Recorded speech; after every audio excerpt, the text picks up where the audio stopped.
Good morning student, good morning. Myself Kailash चोटिया।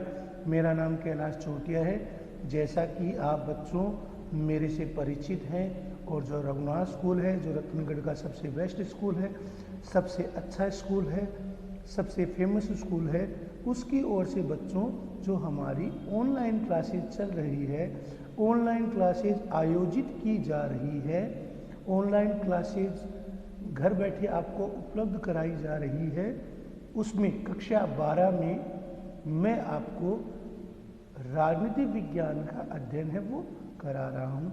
जैसा कि बच्चों आपको पता है, हमारा जो तीसरा अध्याय है न्यायपालिका, जो दूसरी यूनिट है, सेकेंड की जो दूसरी यूनिट है, उसका जो तीसरा अध्याय है न्यायपालिका। हमारे देश में सर्वोच्च न्यायालय का गठन, कार्य और न्यायिक पुनरावलोकन तीसरा अध्याय है।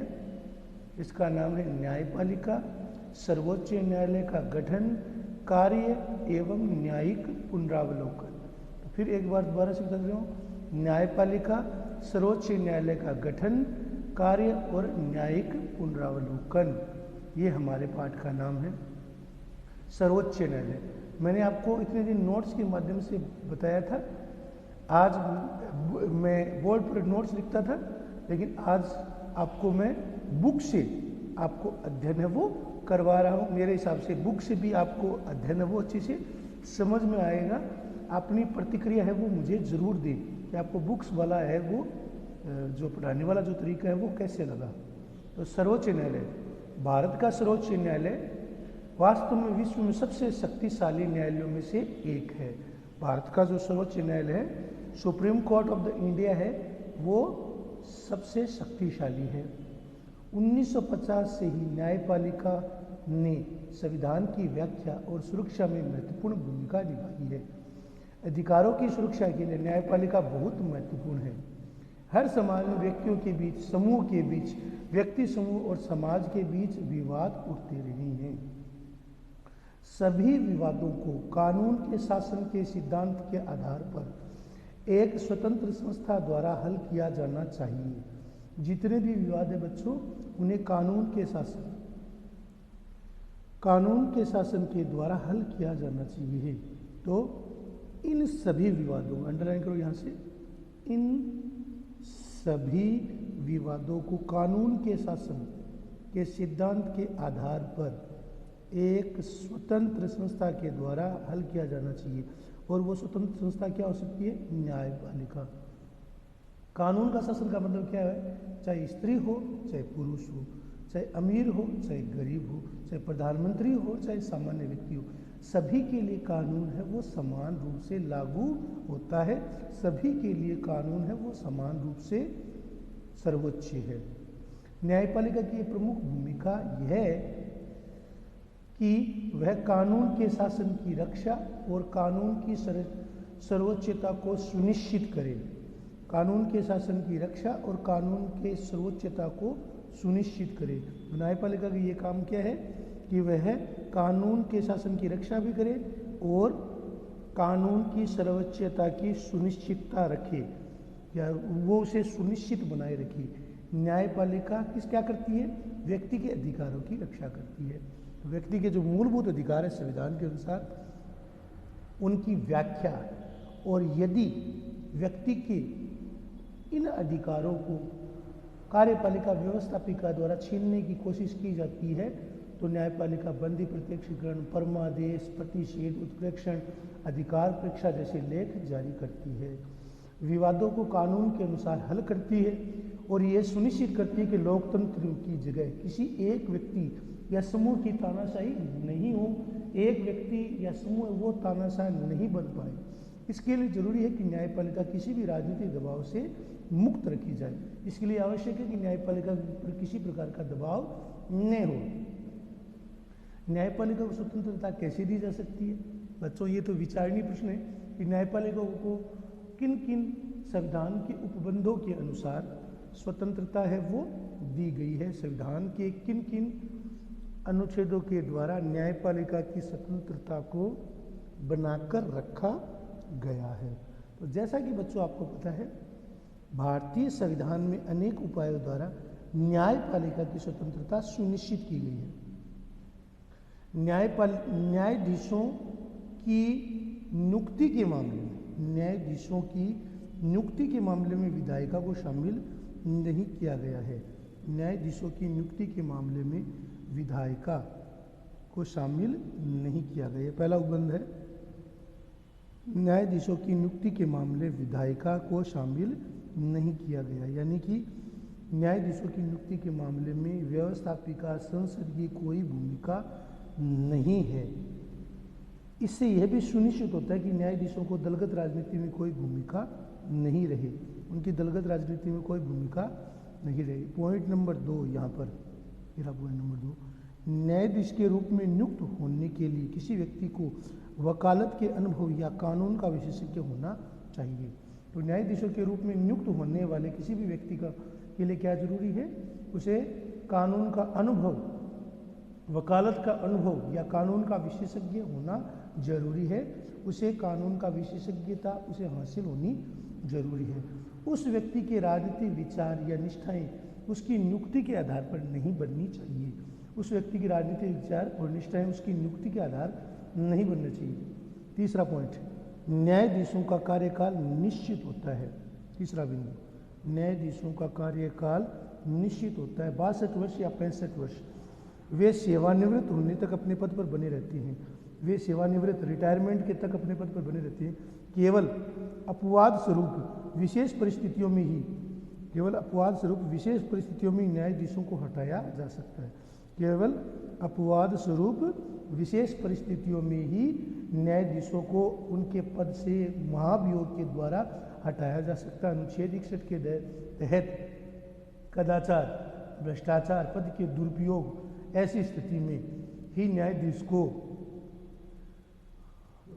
महाभियोग द्वारा हटाया जा सकता है। लेकिन जैसा कि बच्चों आपको पता है, महाभियोग की जो प्रक्रिया है वो आसान नहीं है। इसके अलावा उनके कार्यकाल को, चौथा पॉइंट है, इसके अलावा उनके कार्यकाल को कम नहीं किया जा सकता। ये चौथा बिंदु यहाँ तक है। इसके अलावा उनके कार्यकाल को कम नहीं किया जा सकता। कार्यकाल की सुरक्षा के कारण न्यायाधीश बिना भय या भेदभाव के अपना काम कर सकते हैं।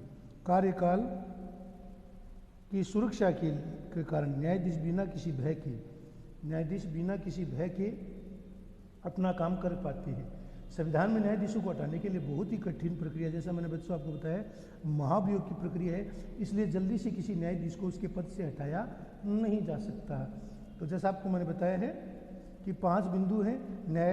कार्यकाल की सुरक्षा, न्यायाधीशों को बिना भय या भेदभाव के अपने कार्य वो कर सकते हैं। संविधान में न्यायाधीशों को हटाने के लिए संविधान के अनुच्छेद 61 के तहत महाभियोग का उल्लेख किया गया है। और आपको पता है बच्चों, महाभियोग की प्रक्रिया, महाभियोग लागू करना बहुत ही मुश्किल है। महाभियोग की प्रक्रिया है वो अत्यंत जटिल है, अत्यंत कठिन है। संविधान में न्यायाधीशों को हटाने के लिए बहुत ही कठिन प्रक्रिया निर्धारित की गई है। संविधान निर्माताओं का मानना था कि हटाने की प्रक्रिया कठिन होनी चाहिए। हटाने की प्रक्रिया क्या होनी चाहिए? कठिन होनी चाहिए। संविधान निर्माताओं का मानना था कि हटाने की प्रक्रिया वो कठिन होनी चाहिए, जिससे न्यायालय के सदस्यों का पद सुरक्षित रहेगा। न्यायपालिका विधायिका या कार्यपालिका पर वित्तीय रूप से निर्भर नहीं है। संविधान के अनुसार न्यायाधीशों के वेतन, छठा पॉइंट, संविधान के अनुसार न्यायाधीशों के वेतन और भत्ते में विधायिका की किसी प्रकार की स्वीकृति नहीं ली जा सकती। न्यायाधीशों के वेतन भत्ते में किसी प्रकार की विधायिका की स्वीकृति नहीं ली जा सकती। विधायिका की स्वीकृति लेने की आवश्यकता नहीं होती। तो न्यायाधीशों के पद और वेतन और भत्ते में जल्दी से परिवर्तन नहीं किया जा सकता। उनके वेतन और भत्ते कम नहीं किए जा सकते। न्यायाधीशों के कार्यों और निर्णयों को व्यक्तिगत आलोचना भी नहीं की जा सकती। हमारा 7वां बिंदु क्या है? न्यायाधीशों के कार्यों और निर्णयों की व्यक्तिगत आलोचना नहीं हो सकती। यह 7वां बिंदु है, जिसके अनुसार न्यायाधीशों ने जो निर्णय दिया है या न्यायाधीशों ने जो फैसला दिया है, उस फैसले की हम व्यक्तिगत आधार पर आलोचना नहीं कर सकते। अगर कोई न्यायालय की अवमानना का दोषी पाया जाता है, यदि कोई व्यक्ति न्यायालय की अवमानना का दोषी, कंटेम्प्ट ऑफ कोर्ट, यदि कोई व्यक्ति न्यायालय की अवमानना, यदि उसने न्यायालय की अवमानना की है तो न्यायालय उसे दंडित करने का अधिकार रखता है। तो न्यायालय उसे दंडित करने का अधिकार रखता है, तो न्यायालय उसे दंडित करने का अधिकार भी रखता है। अगर कोई न्यायालय की अवमानना का दोषी पाया जाता है तो न्यायपालिका उसे दंडित करने का उसे अधिकार दिया गया है, न्यायपालिका उसे दंडित कर सकती है। माना जाता है कि इस अधिकार से न्यायाधीशों की सुरक्षा मिलेगी और उनकी नाजायज आलोचना नहीं की जा सकती। कोई भी उनकी नाजायज आलोचना नहीं कर सकता। संसद केवल, संसद, ये 9वां पॉइंट हो गया, संसद न्यायाधीशों के आचरण पर तभी विचार कर सकती है जब कोई महाभियोग लाया गया हो, महाभियोग प्रस्ताव पर विचार किया जा रहा हो। इस प्रकार हम देखते हैं 10वां बिंदु, न्यायपालिका है वो आलोचना और भय से मुक्त होकर स्वतंत्र रूप से निर्णय करती है, उसे किसी प्रकार का आलोचना का भय नहीं होता। तो आपको न्यायपालिका की स्वतंत्रता कैसे बनाई जा सकती है इसका मैंने बताया था। बिंदु नंबर 1, न्यायाधीशों की नियुक्ति के मामले में विधायिका या संसद शामिल नहीं है। इसके आधार पर यह निश्चित किया गया है कि दलगत राजनीति की कोई भूमिका नहीं है। न्यायाधीशों के रूप में नियुक्त होने के लिए किसी व्यक्ति को वकालत या कानून का विशेषज्ञ होना चाहिए। उस व्यक्ति की राजनीतिक विचार निष्ठाएं उसकी नियुक्ति के आधार नहीं बन सकती। तीसरा, न्यायाधीशों का कार्यकाल निश्चित होता है, उनके कार्यकाल में किसी प्रकार का परिवर्तन नहीं किया जा सकता। वे सेवानिवृत्त होने तक, रिटायरमेंट तक, रिटायरमेंट की आयु है क्रमशः 62 वर्ष और 65 वर्ष रखी गई है। इस प्रकार हम कह सकते हैं कि न्यायाधीशों की सेवा तक बने रह सकते, केवल अपवाद स्वरूप उन्हें विशेष परिस्थितियों में, जैसा अनुच्छेद 61 कहता है, क्यों बेनीवाल जी, सही कहा ना, अनुच्छेद 61, जिसके तहत राष्ट्रपति, उपराष्ट्रपति और सर्वोच्च न्यायालय के न्यायाधीशों को केवल महाभियोग के द्वारा उनके पद से हटाया जा सकता है कदाचार भ्रष्टाचार के आरोप में। केवल अपवाद स्वरूप उन्हें हटाया जा सकता है। इसके अतिरिक्त उनके कार्यकाल में कम नहीं किया जा सकता, उनके कार्यकाल में कमी नहीं किया जा सकती। चौथा बिंदु है 5वां, कार्यकाल की सुरक्षा का न्यायाधीश बिना किसी भय और भेदभाव के अपना काम कर सकते हैं। एक बार उन्हें निश्चितता हो जाएगी उनका कार्यकाल इतना रहेगा तो न्यायाधीश भी क्या करते हैं, बिना किसी भय के, बिना किसी भेदभाव के अपना काम है वो आसानी से कर सकते हैं। अपने काम में वो किसी प्रकार की गड़बड़ की उनकी संभावना नहीं रहती। अगला हमारा बिंदु है बच्चों, जैसा कि आपको बताया गया है, अगला हमारा बिंदु है संविधान में न्यायाधीशों को हटाने की जो प्रक्रिया है बच्चों वो बहुत कठिन है। न्यायाधीशों को जो हटाने की प्रक्रिया है वो बहुत मुश्किल है। न्यायाधीशों को जल्दी से उनके पद से हटाया नहीं जा सकता, न्यायाधीशों को उनके पद से जल्दी हटाया नहीं जा सकता, न्यायाधीशों को उनके पद से मुक्त नहीं किया जा सकता। इस प्रकार हम देखते हैं कि संविधान में न्यायाधीशों को हटाने के लिए बहुत ही कठिन प्रक्रिया का निर्धारण किया गया है।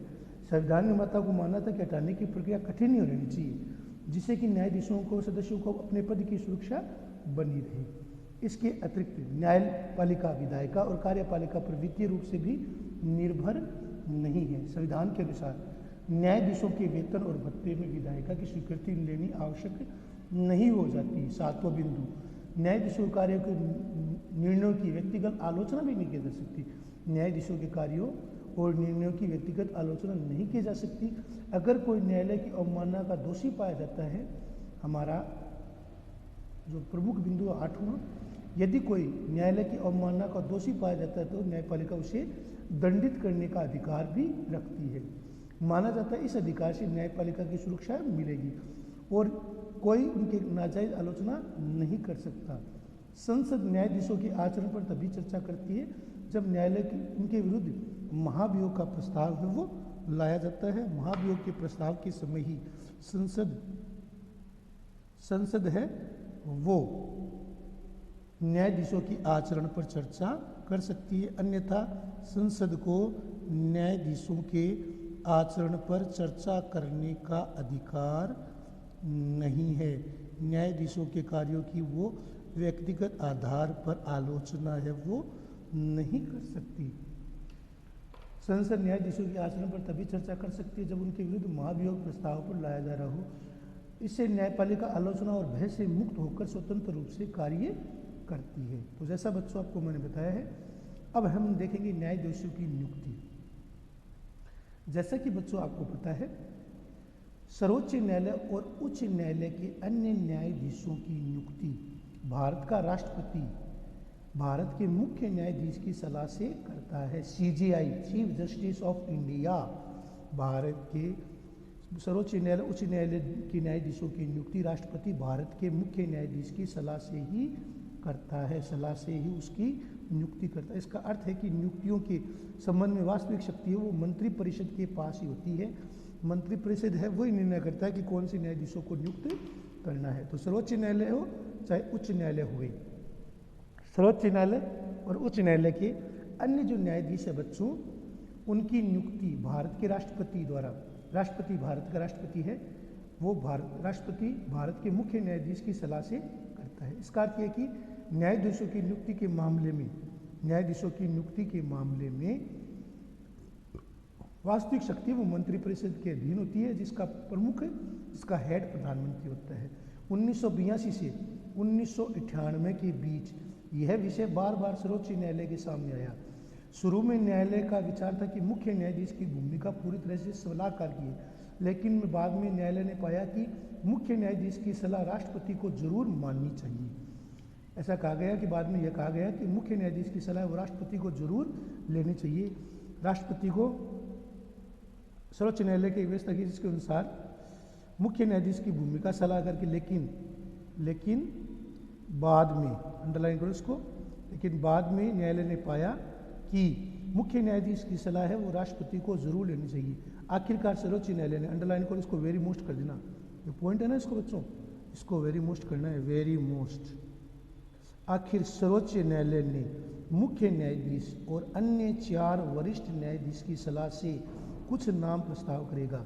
सर्वोच्च न्यायालय का मुख्य न्यायाधीश अन्य 4 वरिष्ठ न्यायाधीशों की सलाह से कुछ नाम प्रस्तावित करेगा और इन्हीं नामों से, और इन्हीं में से राष्ट्रपति वो नियुक्ति करेगा।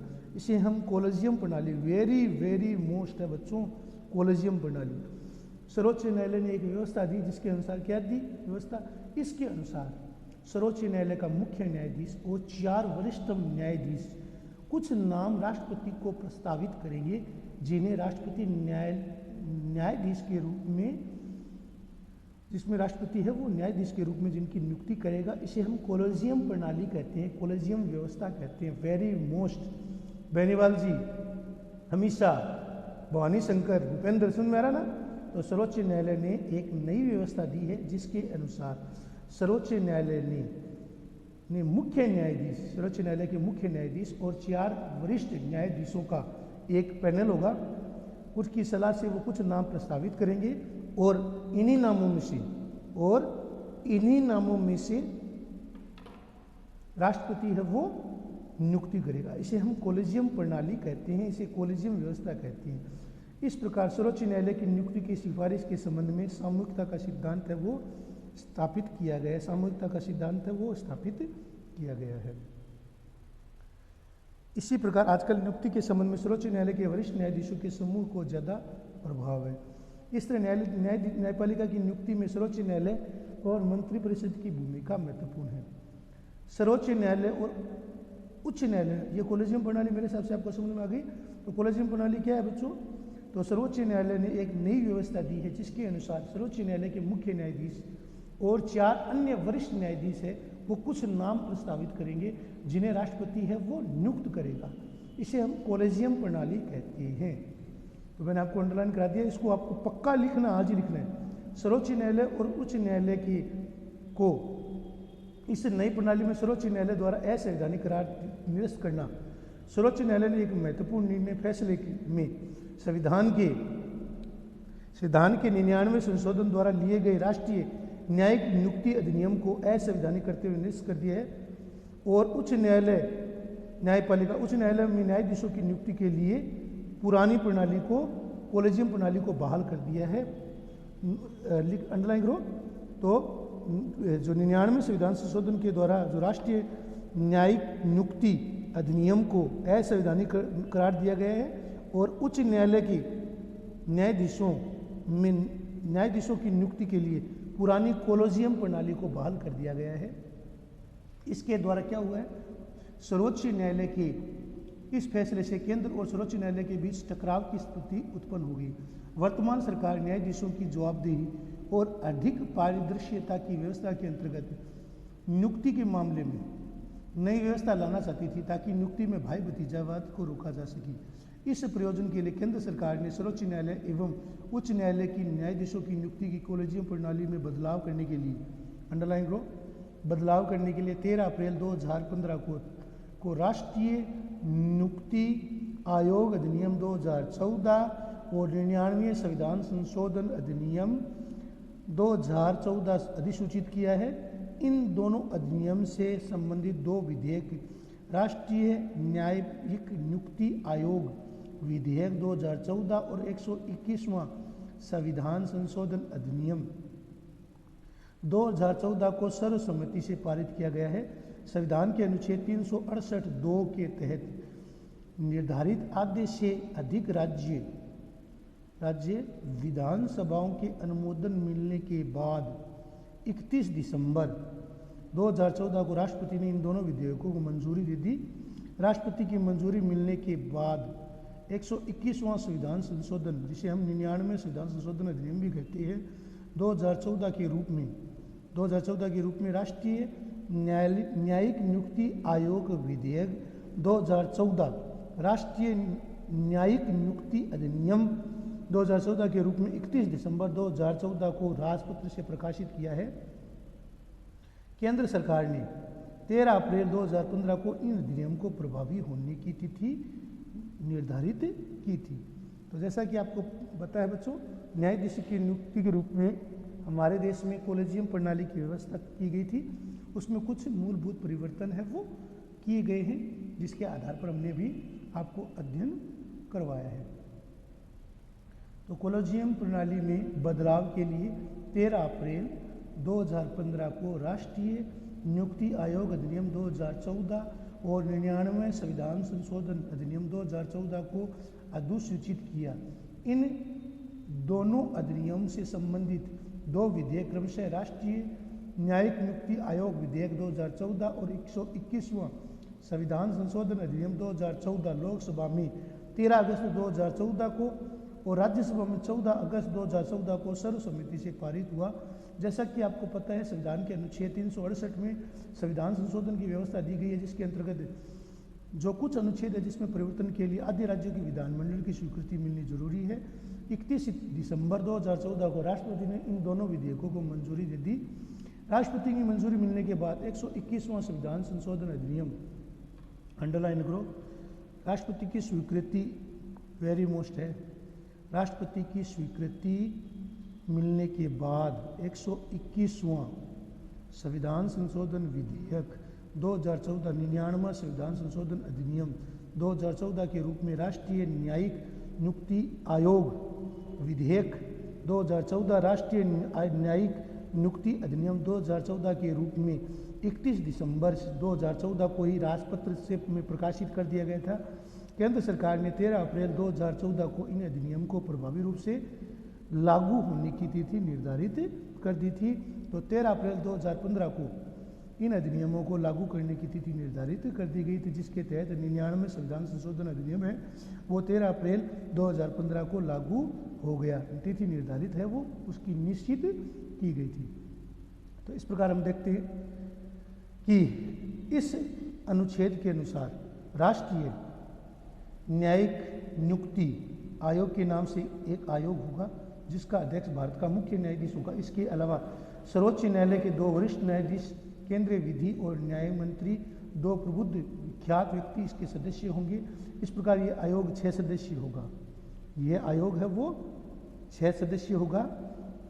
प्रधानमंत्री इसका चयन करेगा। मुख्य न्यायाधीश लोकसभा विपक्ष के नेता या सबसे बड़े विपक्ष के नेता के रूप में बनने वाली इस समिति का किया जाएगा।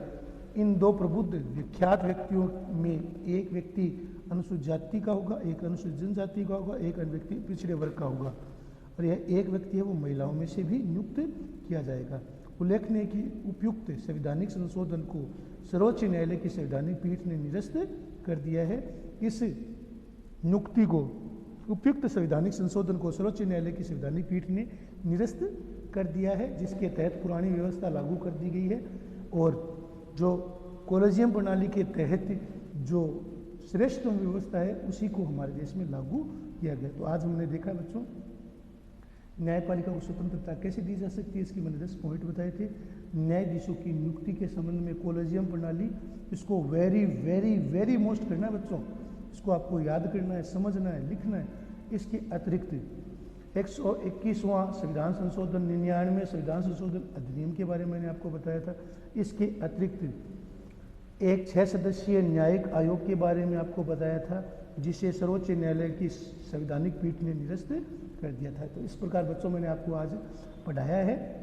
और न्यायाधीशों को हटाने की प्रक्रिया, जैसा कि आपको मैं कल बताऊंगा कि हमारे देश में न्यायाधीशों को हटाने के लिए संविधान के अनुच्छेद 61 के तहत महाभियोग की प्रक्रिया लागू की जाती है, जिसके तहत महाभियोग प्रस्ताव है वो संसद के किसी भी सदन में लाया जा सकता है 14 दिन की पूर्व स्वीकृति से, उसके लिए आवश्यक है। और इसके बाद में दोनों सदनों में पारित होने के बाद सर्वोच्च न्यायालय, उच्च न्यायालय के न्यायाधीशों को उनके पद से हटाया जा सकता है। तो इस प्रकार आज हमने देखा है कि किस प्रकार कॉलेजियम प्रणाली, न्यायपालिका की स्वतंत्रता को किस प्रकार सुनिश्चित किया गया है। इसको बच्चों आपको अंडरलाइन करना है। कॉलेजियम प्रणाली को तो आपको पक्का ही लिखना है ये। और इसके अलावा न्यायपालिका की स्वतंत्रता को भारत में किस प्रकार बनाकर रखा गया है, तो मैंने इसके आपको 10 पॉइंट बता दिए बच्चों, ठीक है ना, 10 पॉइंट बता दिए। इसको आपको लिखना है, इसको समझना है। इसके अतिरिक्त 99वें संविधान संशोधन अधिनियम, 121वां संविधान संशोधन विधेयक, इसको भी आपको मैंने बताया, इसको आपको लिखना है, समझना है, याद करना है। इसके अतिरिक्त संवैधानिक संशोधन को, जैसा कि आपको संवैधानिक संशोधन किया गया था, उसको सर्वोच्च न्यायालय की संवैधानिक पीठ ने निरस्त कर दिया। इसको भी आपको अंडरलाइन करना है, लिखना है, याद करना है, समझना है। यह आपका होमवर्क है। धन्यवाद।